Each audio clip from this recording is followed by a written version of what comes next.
Hi y'all, I'm Allison, and you guessed it, we've got another Once Upon a Book Club unboxing today, and it is A Secret Princess by Margaret Stoll and Melissa de la Cruz. From my understanding, this is like a retelling. It's based on three of Frances Hodgins' most popular characters from A Secret Garden, A Little Princess, and I think Little Lord Fauntleroy.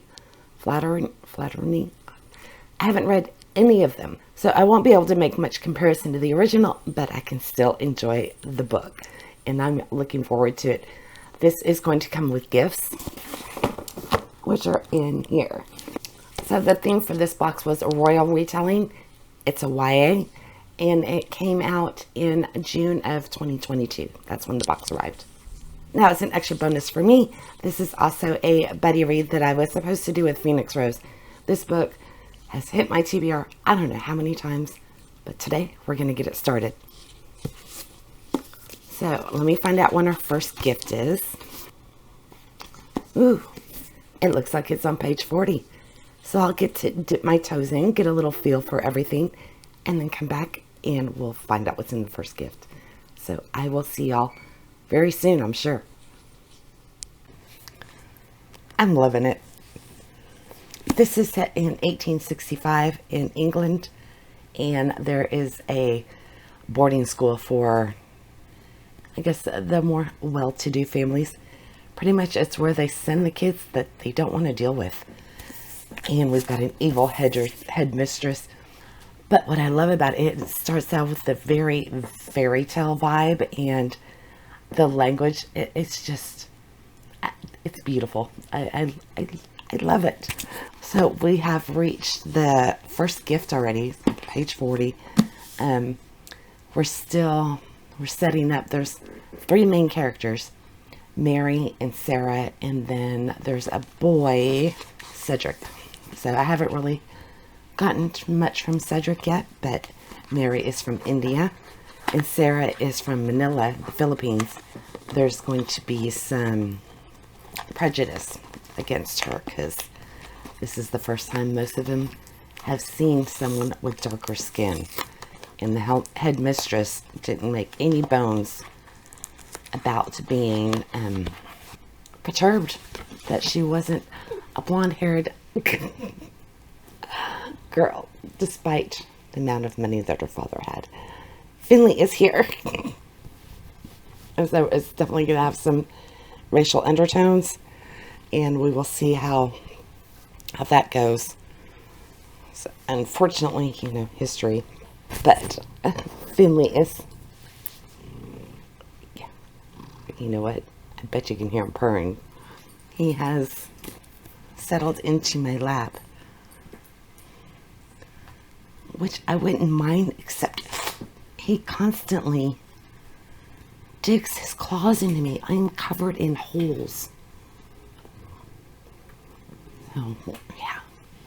I don't know why he's attached to me. Dogs like me, and this is the first cat that's ever bothered with me in the house.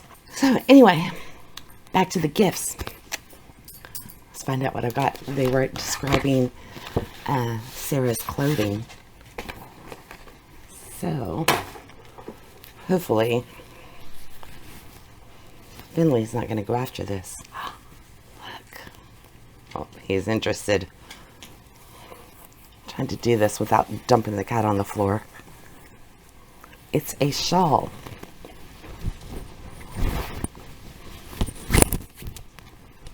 This is pretty cool. You could do some cool things with it.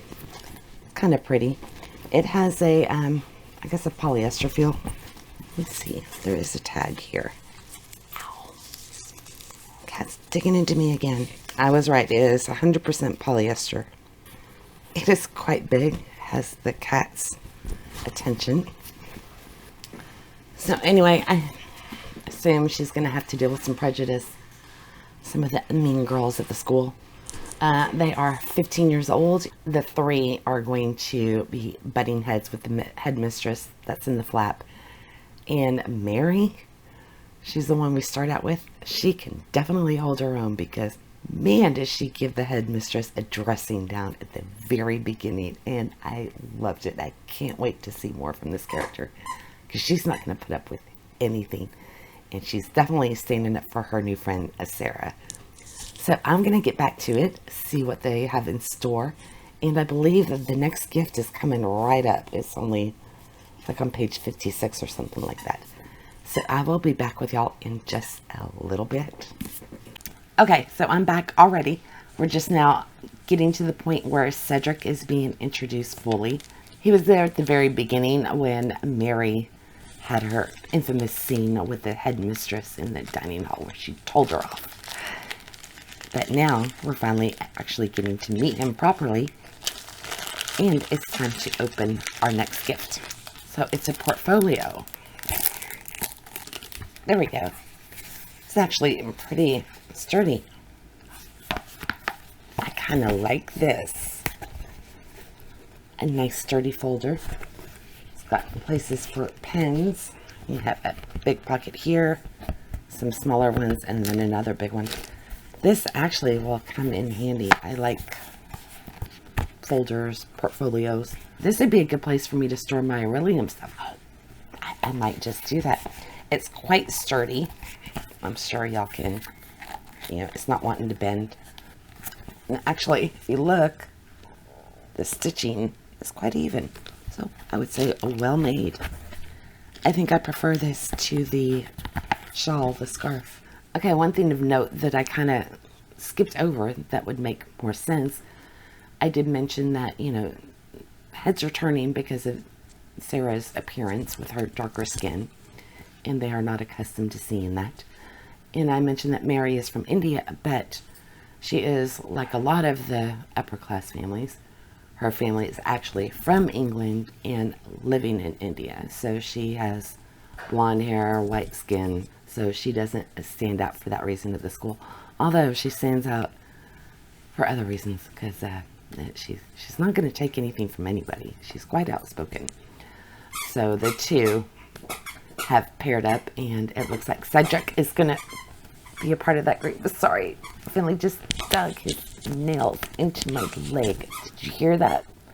That was detaching and full of holes. Okay, well, the pets say that's enough. Lily's got her squeaker. Finley is right here. Yes, I know. I'm sure you can hear him purring. And I'm going to get back to my book. I think Lily, I don't think the next gift is until like page 302 or something like that.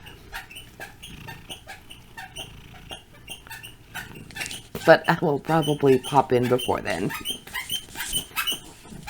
Can I see it? Had to get the lamb. I'll give it back to her in just a second.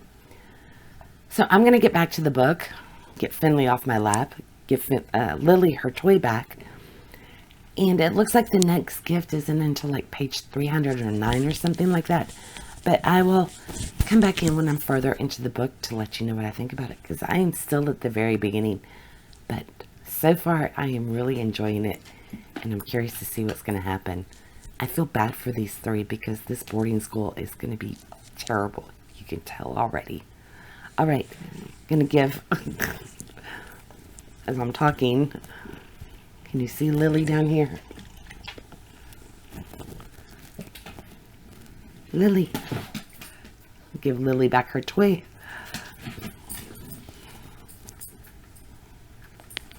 Okay, I'll see y'all later. Although it may not be until tomorrow. We will see. Bye. I'm on page 162, so roughly about the middle of the book. The next gift isn't until page 308, so I've got that much more to go until I get to it. But I had to come in to talk to you all about this, because if it wasn't for the fact of the gifts in the buddy read I've got with Phoenix Rose, I would probably DNF this.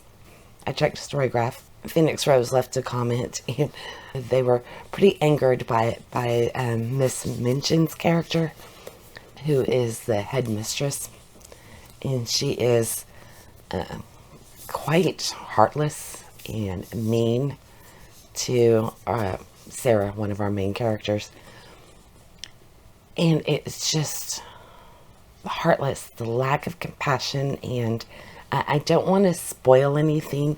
Now, if you've read A Little Princess, who Sarah's character, I guess, is based from, then you probably know already. Or if you've read A Secret Garden, which I guess is what story Mary is from.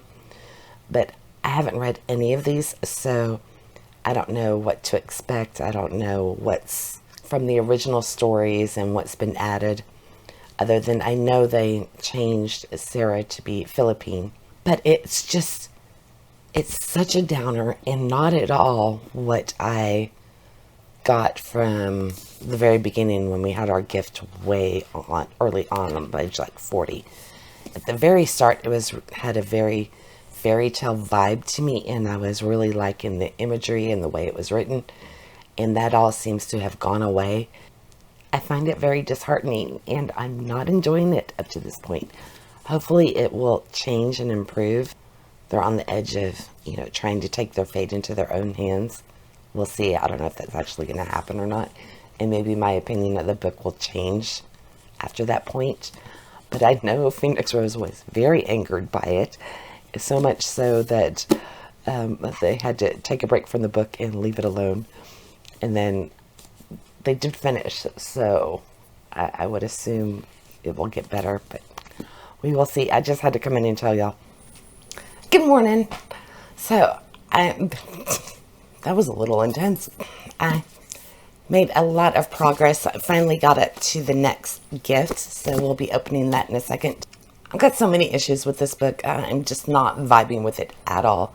The pacing seems really choppy. It'll talk about one thing like they're attempting to put on a play, and then all of a sudden you just skip. I guess the play is over, and ow, the cat's trying to climb my leg. Look, aren't these gorgeous?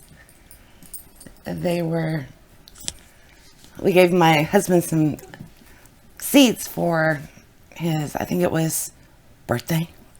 Anyway, these are the sunflowers that grew for them, and they're gorgeous. But these puppies, it got to like 6 feet tall, and they bent.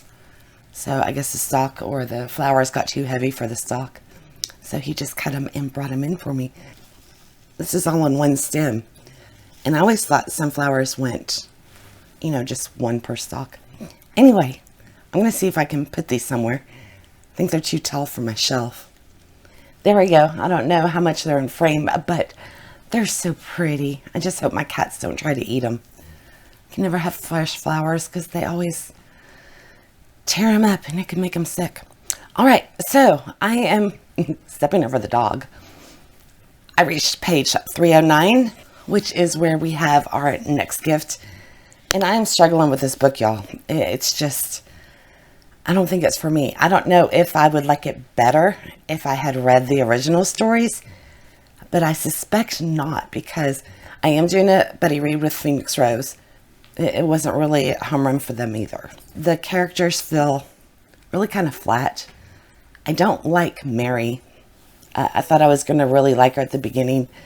Now she's just kind of really one-dimensional, and she makes rash decisions, and the other two just kind of go along. It's just, yeah, I'm really questioning their logic. Granted, I know this is set in 1865, and, people were not necessarily more naive then, but society was definitely different. But still, I mean, there's just, I don't want to ruin anything, but I will say, if you're going to run away, you would at least take food with you. That's it. I will say it has changed some, so it's kind of like moved on to part 2. We've got a whole new set of circumstances and everything going, and it's kind of too little too late. I just, there wasn't stuff to balance it out at the beginning to hold my attention. Anyway, long way of saying, and let's find out what the next gift is. All right, so it's just this little bitty box. I guess it's a little bookmark. We've got a key hanging off the end.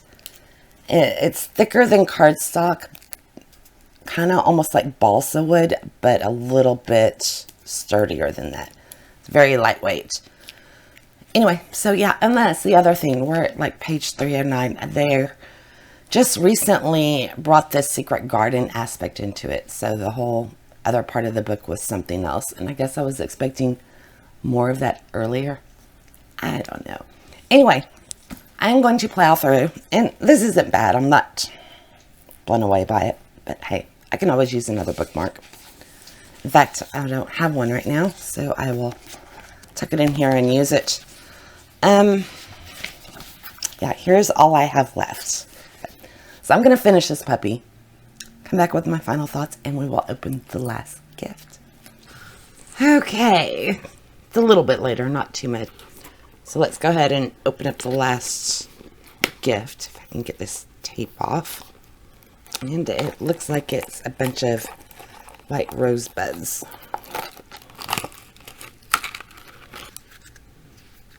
Oh, they're actually scented. Very light rose scent, which is kind of cool.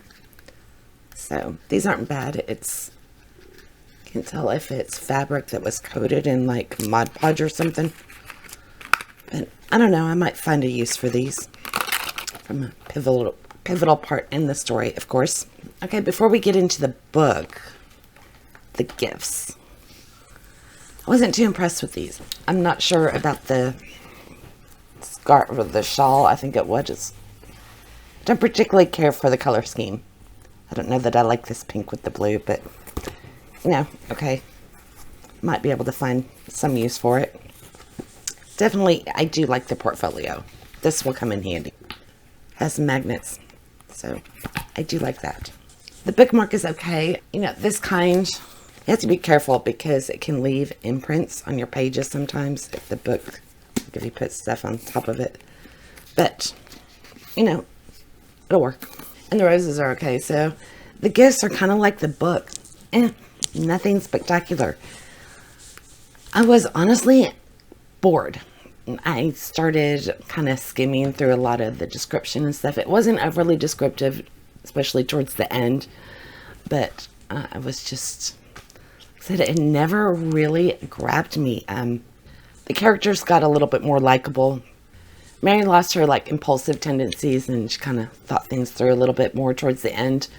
And I guess that's supposed to be her character growth. There was a very rushed romance with Sarah and Dickon. I don't know who his character is from one of the other books. And then the whole theme was just, sorry, it kind of felt like a waste of time. Did not get me at all. I don't know if others would like it. Like I said, I was doing a buddy read with Phoenix Rose, and they weren't too impressed by it either, as far as I know. I haven't read the last few comments, so they added a couple more last night after I left my first one. So I'm going to go look at that and respond and see if I get any other insight to share with y'all, or maybe a differing opinion. We have a lot of the same taste in books, but there are times when we don't quite see them the same way. And, you know, Midnight Library comes to mind. That's one of Phoenix Rose's favorite, and that book angers me on so many levels. So we're not always, you know, in agreement on our opinions of the books. So I will be back with that in just a moment. General consensus, we both agree. It just, this book misses the mark completely. I think we both found the characters flat, and I guess a lot was changed from the original as far as Cedric especially. I guess he's blended with some other character, and I forget the name. Colin. I haven't read the original, so I can't speak on that. I am very intrigued, though, to read the originals. That's one thing this has done. Out of all of them, I'd say Sarah was my favorite. And I do like how they changed her to have a Filipino background. And I did like that aspect of it. I like the the cultural clash, you know, her relating to England and England relating to her. I think that was handled well. So I guess that's where it leaves it. I'm giving this puppy like 2.5 stars. I didn't hate it, but I definitely didn't enjoy it. And I would never reread it. So this one will be unhauled. It's just going to go. Hopefully somebody else will find it and enjoy it more than I did. The gifts, like I said, were okay. So anyway, I get to knock off a book that I have been pushing and pushing and pushing on my TBR. I just kept going forward and forward because I think I knew I probably wasn't going to enjoy it that much. And I'll be honest, I think that's one of the reasons why I never picked it up. It just never spoke to me from the get-go. All right. I have no idea what's coming up next, so you and I will both be surprised. I do have other Once Upon a Book Club boxes that I am really excited for, so you know we'll have more of them coming, hopefully soon. Until then, have a great one, and let me know if you have read this one and if you enjoyed it or if you didn't. You know, spill some tea. Isn't that what all the kids say? All right, bye y'all. My leg hurts from where Finley got me.